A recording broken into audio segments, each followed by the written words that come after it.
A withdrawal is a type of military operation, generally meaning retreating forces back while maintaining contact with the enemy. A withdrawal may be undertaken as part of a general retreat, to consolidate forces, to occupy ground that is more easily defended, or to lead the enemy into an ambush. It is considered a relatively risky operation, requiring discipline to keep from turning into a disorganized rout or at the very least doing severe damage to the military's morale. Tactical withdrawal. A withdrawal may be anticipated, as when a defending force is outmatched or on disadvantageous ground, but must cause as much damage to an enemy as possible. In such a case, the retreating force may employ a number of tactics and strategies to further impede the enemy's progress. This could include setting mines or booby traps during or before withdrawal, leading the enemy into prepared artillery barrages, or the use of scorched earth tactics.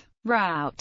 In warfare, the long-term strategy is the defeat of the enemy. An effective tactical method is the demoralization of the enemy by defeating their army and routing them from the battlefield. Once a force had become disorganized, losing its ability to fight, the victors can chase down the remnants and attempt to cause as many casualties or take as many prisoners as possible. However, a commander must weigh up the advantages of pursuit of a disorganized enemy against the possibility that the enemy may rally and leave the pursuing force vulnerable, with longer lines of communications vulnerable to a counterattack. Thus, there was value in a feigned retreat. Feigned retreat. The act of feigning a withdrawal or rout in order to lure an enemy away from a defended position or into a prepared ambush is an ancient tactic, and has been used throughout the history of warfare. Two famous examples are: William the Conqueror used a feigned retreat during the Battle of Hastings to lure much of Harold's infantry from their advantageous defences on higher ground, at which point they were annihilated by a charge of William's Norman cavalry.